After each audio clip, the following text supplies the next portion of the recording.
రోజుల్లో చూస్తారు ఖచ్చితంగా.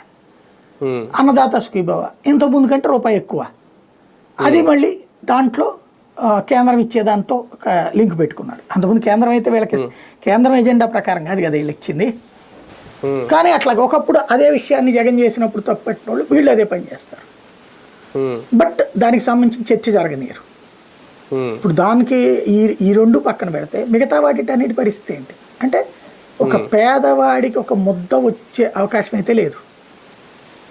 ప్రత్యేకించి ఈ తల్లికి వందనం ద్వారా, అన్నదాత సుఖీభవ ద్వారా మళ్ళీ మనీ సర్క్యులేషన్లోకి రావచ్చు.